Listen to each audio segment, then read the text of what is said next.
Hello বন্ধুরা, পাঁচ ফোড়নে তোমাদের সবাইকে স্বাগত। আজকে আমি তোমাদের সঙ্গে যে রেসিপিটা শেয়ার করব সেটা হচ্ছে ম্যাঙ্গো আইসক্রিম, মানে ঘরোয়া আম দিয়ে আইসক্রিম তৈরি। আম এখন প্রায় শেষের পথে, তো ভাবলাম চলো একটু করে দেখাই তোমাদেরকে। প্রথমে আমি একটা বড় সাইজের আম নিয়েছি। আমটাকে ভালো করে খোলা ছাড়িয়ে শুধু পাল্পটাই নিয়েছি, আর ওটাকে ব্লেন্ডার দিয়ে ব্লেন্ড করে একটু ভালো করে ছেঁকে নিয়েছি যাতে ওর ভেতরে কিছু না থাকে। এবারে ওই আমের পাল্পটাকে ভালো করে একটু ব্লেন্ড করছি। ওতে আমি মিশিয়ে দিলাম হাফ কাপ মতো চিনি। এবার এই চিনিটা দেওয়ার পরে আমি আরেকটু ব্লেন্ড করব।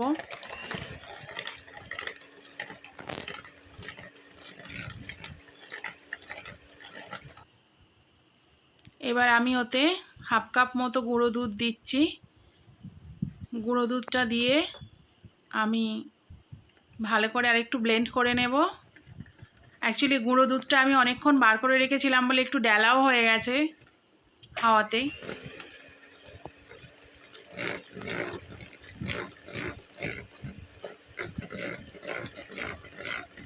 একটু ভালো করে ব্লেন্ড করে নিলাম যাতে ভালো করে মিশে যায় দুধটা। এবার এতে আমি দিয়ে দিচ্ছি হাফ কাপের একটু বেশি ক্রিম। এবার এটাকে আমি বেশ কিছুক্ষণ ধরে ব্লেন্ড করব।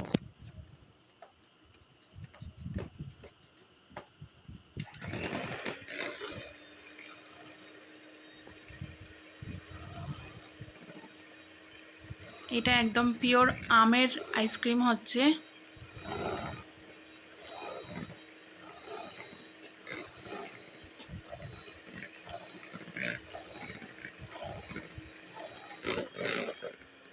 দেখো, এর একটা ন্যাচারাল কালারও এসে গেছে, আর ব্লেন্ড করার ফলে অনেকটাই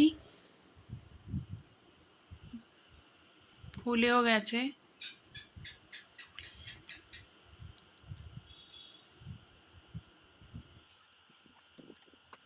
এবার এটা ব্লেন্ড করা হয়ে গেছে।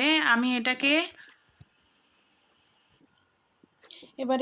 আমি ফুড র্যাপিং পেপার দিয়ে ভালো করে ঢেকে রাখবো প্রায় 3 থেকে 4 ঘন্টা। আর এটাকে আমি ডিপ ফ্রিজে ঢুকিয়ে দিচ্ছি।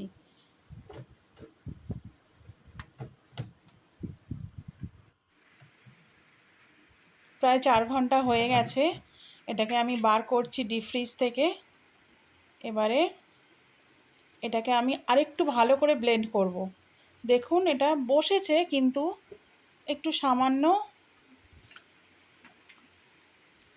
পাতলা মতো হয়ে আছে। আর আইসক্রিমের মধ্যে মানে বরফটা যাতে মুখে না পড়ে, একটু ক্রিমি টেক্সচার যাতে আসে, সেই জন্য এটাকে আমি আরেকটু ভালো করে বেশি সময় ধরে আরেকটু ব্লেন্ড করব। আমার ব্লেন্ড করা প্রায় রেডি। এবারে এটাকে আমি একটা কন্টেনারে ঢেলে নিচ্ছি।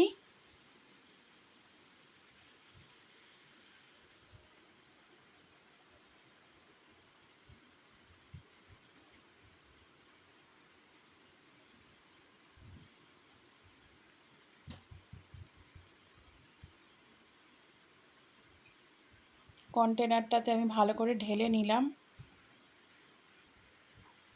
এবার এটাকে একটু ভালো করে ঠুকে নিচ্ছি যাতে ভেতরের বাবলসগুলো বেরিয়ে যায়। এবার এটাকে আমি ডিপ ফ্রিজে ঢুকিয়ে রাখবো প্রায় 12 ঘন্টার জন্য। 12 ঘন্টা পর আমি এটাকে বার করব।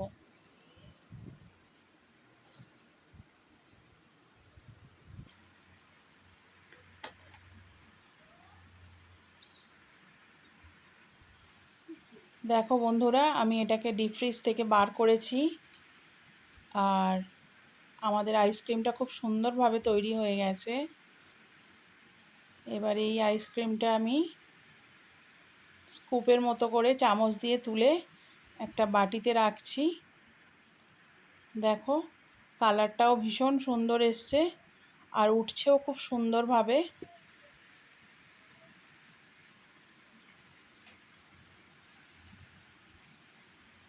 তো এরকমভাবে তোমরাও বাড়িতে বানাতে পারো, দেখবে খেতেও খুব টেস্টি হবে।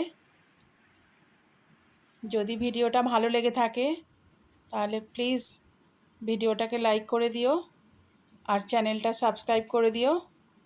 আর এই ভিডিওটা দেখার জন্য ধন্যবাদ।